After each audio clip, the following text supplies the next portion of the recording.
A mediados del siglo XIX, el Imperio Chino, una de las civilizaciones más antiguas y poderosas del mundo, se vio envuelto en un conflicto con el Reino Unido que cambiaría para siempre su destino. Lo que comenzó como un problema comercial se transformó en una guerra devastadora que puso a prueba la soberanía de China y reveló su vulnerabilidad ante las potencias occidentales. Todo empezó con un producto que, a simple vista, parecía inofensivo: el opio. A medida que su consumo se expandía, la sociedad china comenzó a colapsar, con miles de personas atrapadas en la adicción y una economía que sufría por la pérdida de plata en el comercio ilegal de la droga. El gobierno chino intentó reaccionar, pero sus esfuerzos provocaron la ira del Reino Unido, una nación con una poderosa armada y con intereses comerciales que no estaba dispuesta a ceder. La guerra era inevitable. Este conflicto no solo afectó a China en el siglo XIX, sino que dejó secuelas que se extienden hasta la actualidad.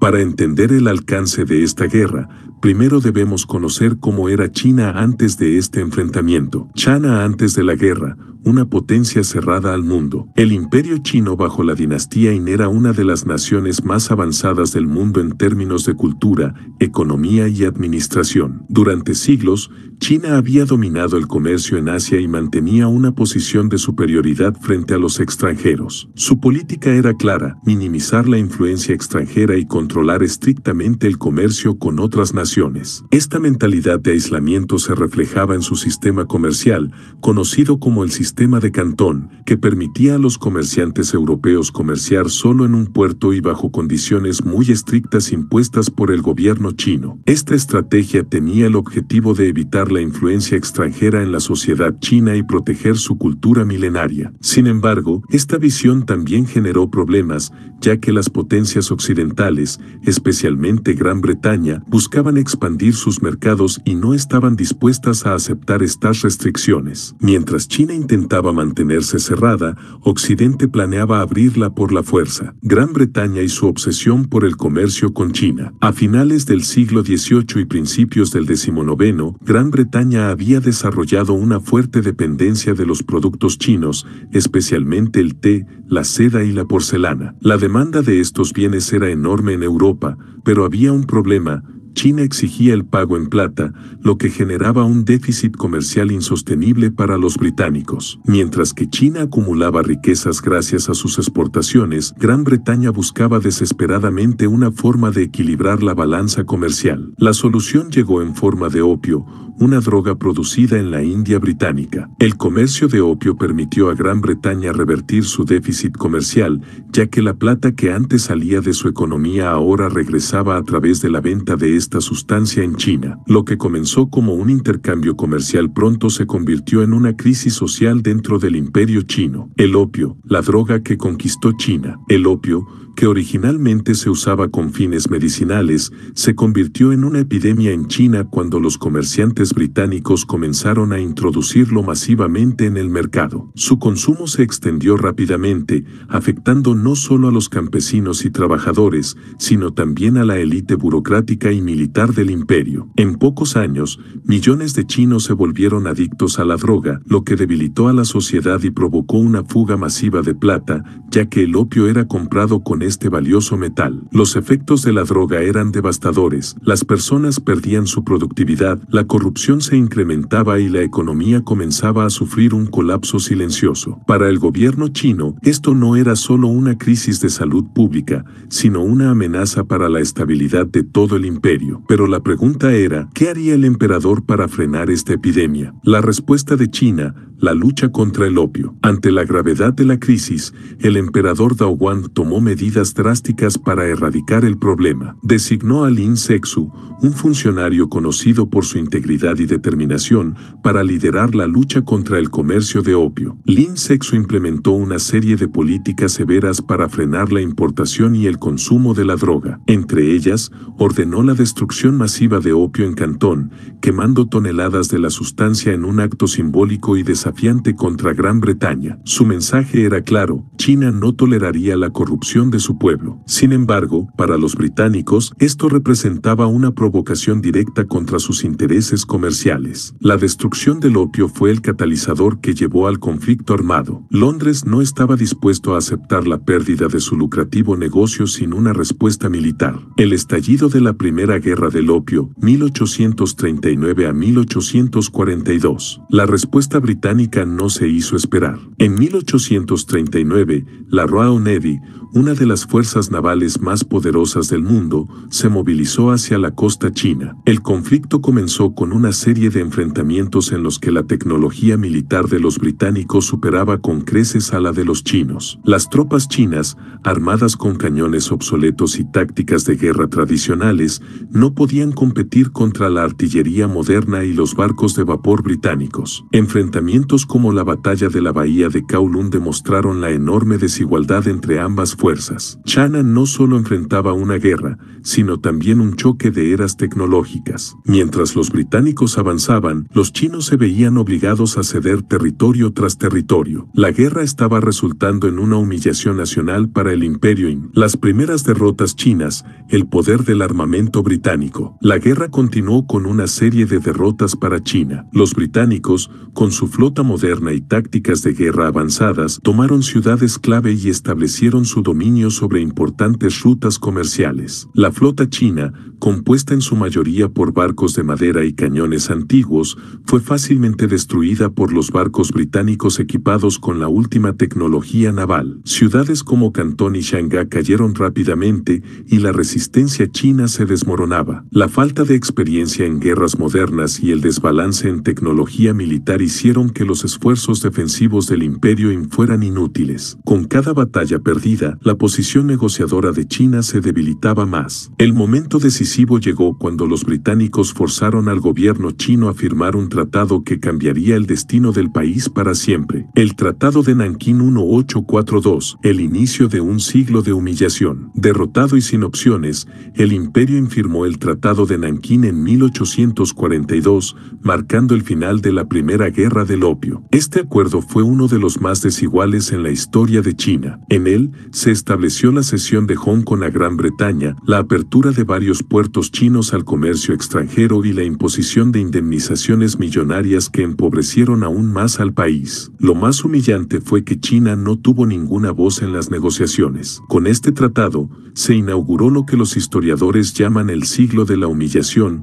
un periodo en el que China fue explotada por potencias extranjeras y perdió gran parte de su autonomía. Pero la historia no terminó aquí. Años después, un nuevo conflicto estallaría, trayendo aún más sufrimiento y degradación para China. La Segunda Guerra del Opio, 1856 a 1860. China vuelve a ser golpeada. Después del Tratado de Nankín, la situación en China no mejoró. La población seguía sufriendo los estragos del opio, la economía estaba debilitada por las exigencias de indemnización y el país estaba fragmentado por la corrupción y la influencia extranjera. Mientras tanto, las potencias occidentales vieron la oportunidad de aprovecharse aún más de la debilidad china. Gran Bretaña, que ya había asegurado su control sobre Hong Kong y el comercio de opio, quería mayores concesiones. Francia, por su parte, también buscaba beneficiarse del debilitamiento chino. En 1856, un nuevo incidente sirvió como excusa para el inicio de otro conflicto. Las autoridades chinas capturaron el barco británico Arrow, acusado de piratería. Gran Bretaña utilizó este hecho como pretexto para exigir aún más privilegios comerciales y, al no recibir respuesta favorable,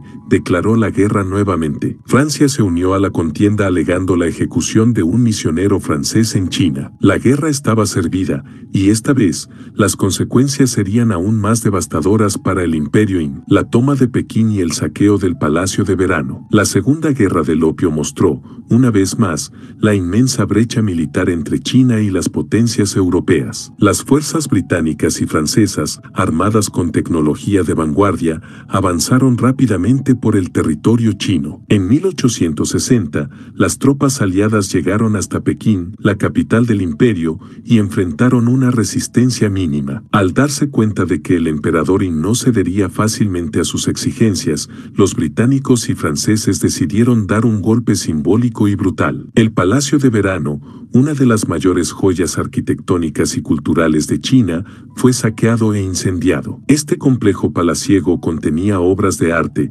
manuscritos y tesoros acumulados durante siglos, y su destrucción fue un acto de humillación total hacia China. Mientras las llamas devoraban el palacio, el emperador Xianfeng huyó al interior del país, dejando a su gobierno sin liderazgo. Este evento dejó una cicatriz profunda en la memoria histórica china, alimentando un sentimiento de resentimiento que perduraría por generaciones. El segundo tratado humillante, China se rinde de nuevo. Con la caída de Pekín, el gobierno se vio obligado a negociar con los vencedores. En 1860 se firmó la Convención de Pekín, que ampliaba aún más las concesiones extranjeras. Se legalizó el comercio de opio, se abrieron más puertos al comercio británico y francés, y se otorgaron derechos a los extranjeros para viajar libremente dentro de China. Además, se cedió la península de Kowloon a Gran Bretaña, reforzando su control sobre Hong Kong.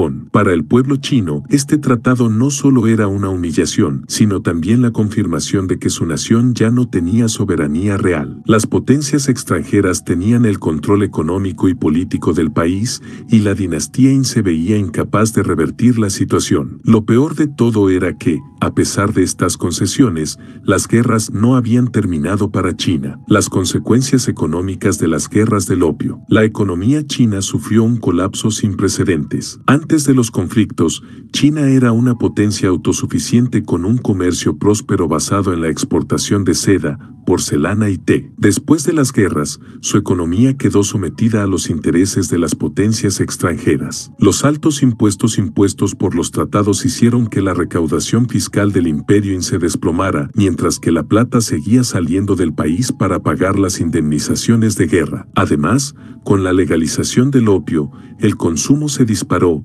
afectando gravemente la productividad de la población. Las industrias locales fueron desplazadas por los productos manufacturados europeos, lo que generó desempleo y una mayor dependencia de las importaciones extranjeras. China pasó de ser una nación dominante en Asia a convertirse en una semicolonia de las potencias occidentales. Las potencias extranjeras de China, Gran Bretaña y Francia no fueron las únicas naciones que aprovecharon la debilidad china. Otras potencias europeas, como Alemania, Rusia y Portugal, vieron en China una oportunidad para expandir su influencia. Durante las siguientes décadas, China quedó dividida en zonas de influencia controladas por distintas potencias. En Shanghái, por ejemplo, los británicos establecieron una concesión donde la ley china no se aplicaba. En el norte, Rusia se apoderó de vastos territorios, mientras que Alemania y Francia tomaron posesión de otras regiones estratégicas. A pesar de que China no fue formalmente colonizada como India o África,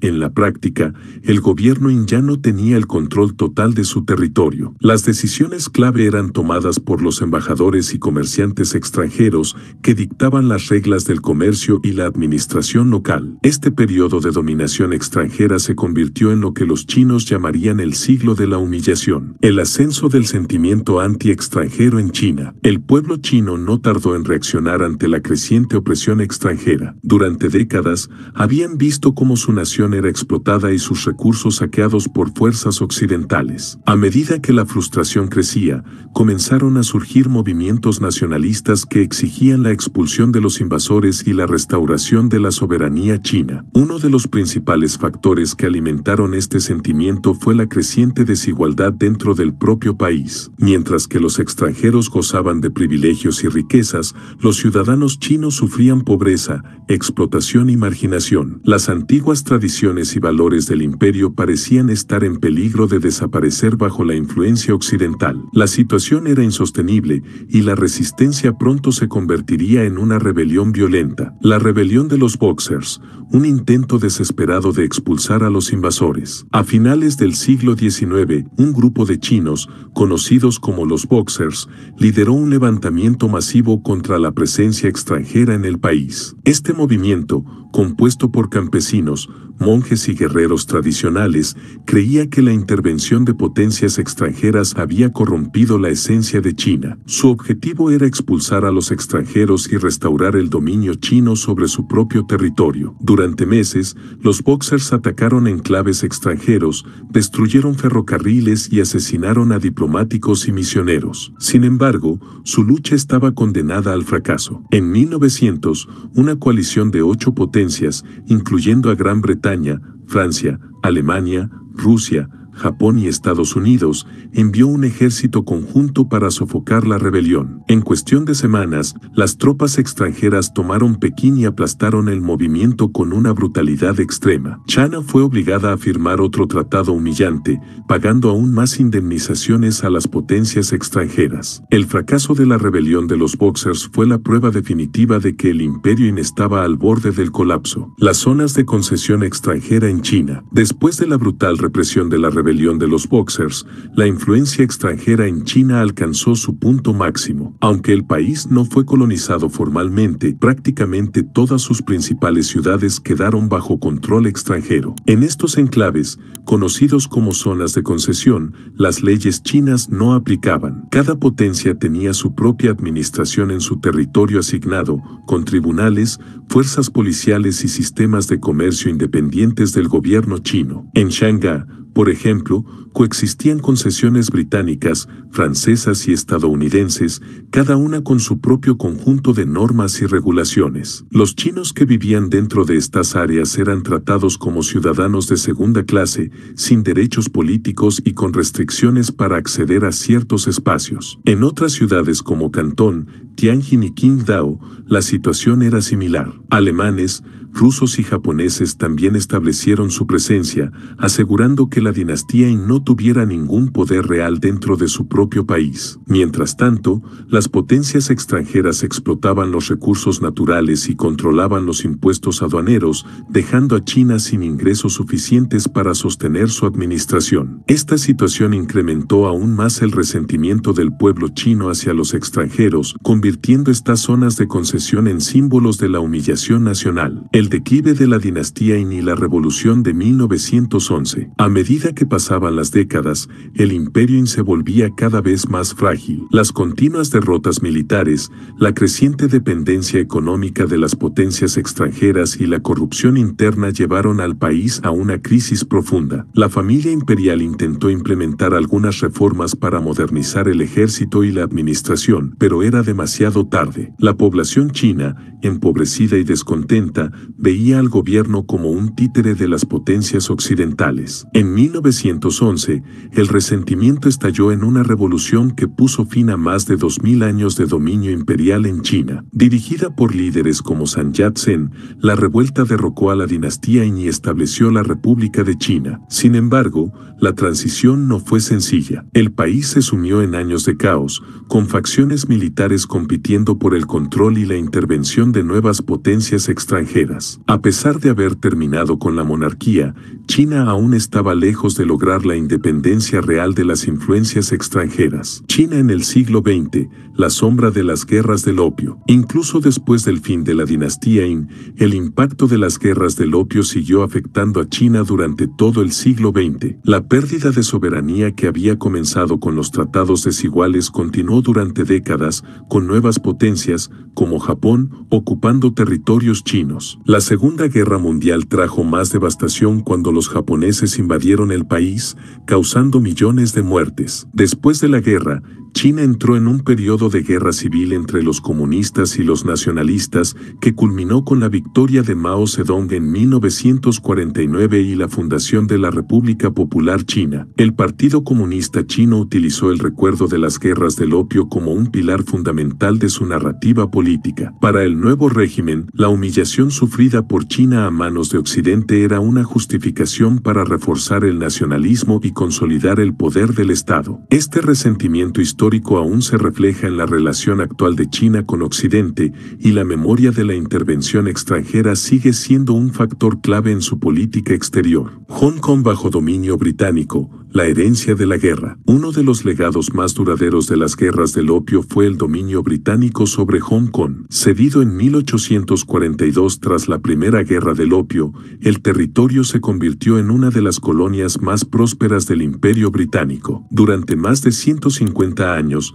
Hong Kong funcionó como un enclave occidental en Asia, con un sistema económico capitalista y un gobierno británico. Aunque la ciudad prosperó económicamente, el resentimiento por la ocupación extranjera nunca desapareció por completo. En 1997, siguiendo los acuerdos previos entre China y el Reino Unido, Hong Kong fue devuelto a China bajo el principio de un país, dos sistemas. Sin embargo, las tensiones entre los ciudadanos de Hong Kong y el gobierno chino han persistido hasta la actualidad, con protestas y conflictos políticos que reflejan la herida abierta que dejó la colonización británica. El impacto en la geopolítica actual. China vs. Occidente. Las guerras del opio no solo cambiaron la historia de China, sino que también dejaron una huella duradera en la geopolítica global. Para China, estos conflictos fueron una lección de lo que puede suceder cuando una nación no tiene control sobre su propio destino. Durante el siglo XXI, China ha adoptado una postura mucho más firme en la escena internacional, buscando recuperar su estatus de gran potencia y asegurarse de que nunca vuelva a ser sometida por intereses extranjeros. La actual rivalidad comercial y tecnológica entre China y países como Estados Unidos y el Reino Unido tiene raíces en esta historia de intervenciones y humillaciones. Los líderes chinos utilizan la memoria de las guerras del opio para reforzar su discurso de autodeterminación y nacionalismo, recordándole a su pueblo que la independencia de China debe ser protegida a toda costa. ¿Por qué en Occidente no se habla tanto de estas guerras? A pesar de su enorme impacto en la historia mundial, las guerras del opio no reciben tanta atención en los libros de historia occidentales como otros conflictos del siglo XIX. Una de las razones principales es que estas guerras representan un capítulo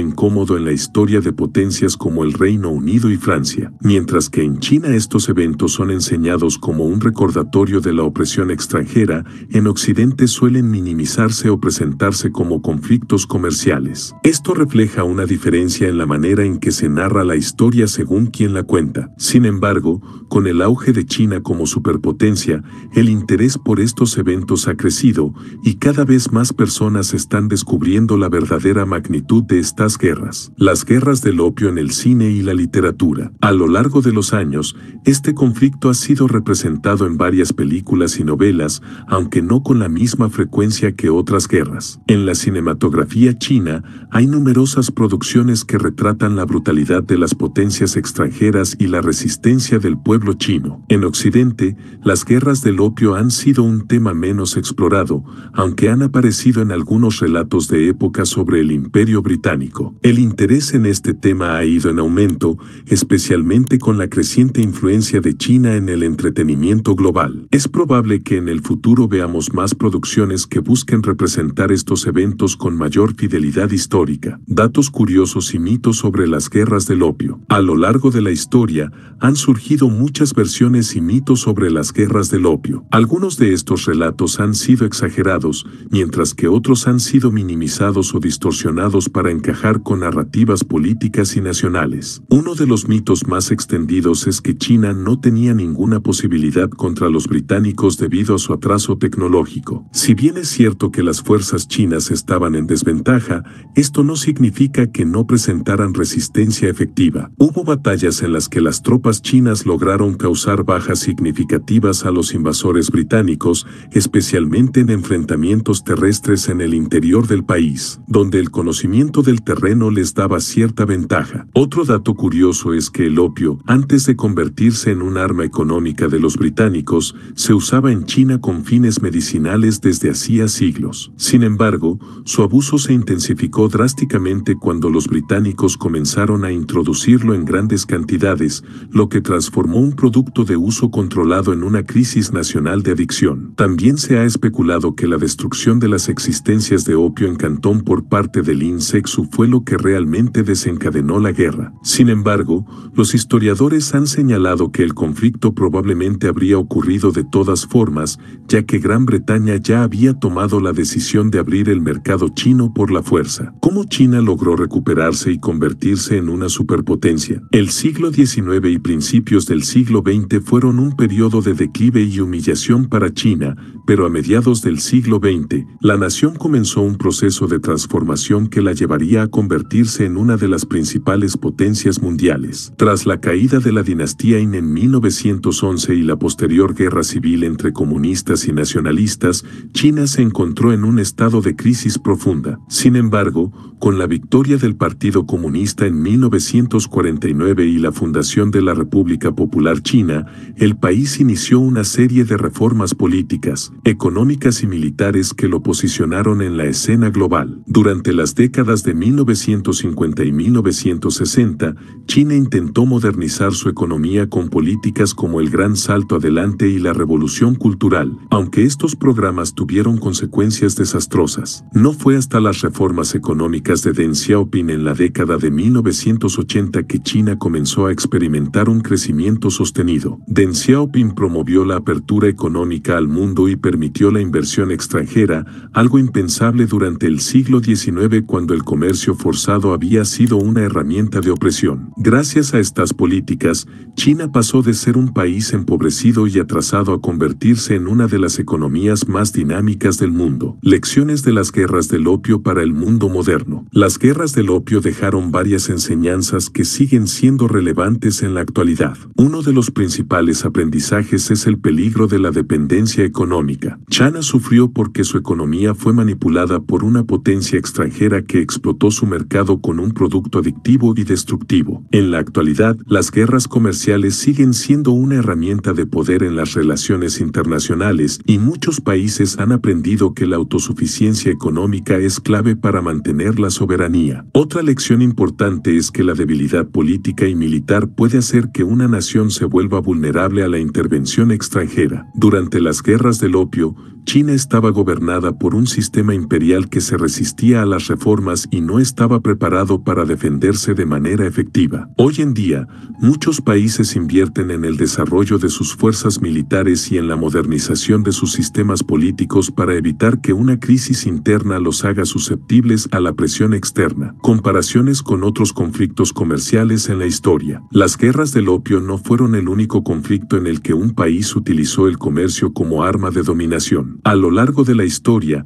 hemos visto múltiples ejemplos de guerras económicas en las que las naciones han utilizado sanciones, bloqueos comerciales y manipulación de mercados para doblegar a sus rivales. Uno de los ejemplos más claros es la guerra comercial entre Estados Unidos y China en el siglo XXI, donde las tarifas y restricciones a la tecnología han sido usadas como herramientas de presión. De manera similar, en el siglo XX, la Guerra Fría entre Estados Unidos y la Unión Soviética incluyó embargos comerciales y sanciones para debilitar a la economía soviética. Si bien estas guerras económicas no siempre llevan a conflictos armados, pueden tener consecuencias devastadoras para los países involucrados, tal como ocurrió con China en el siglo XIX. El resurgimiento del opio en la actualidad, Afganistán y el narcotráfico global. Aunque las guerras del opio ocurrieron hace casi 2 siglos, el comercio de esta droga sigue siendo un problema mundial. Hoy en día, Afganistán es el mayor productor de opio del mundo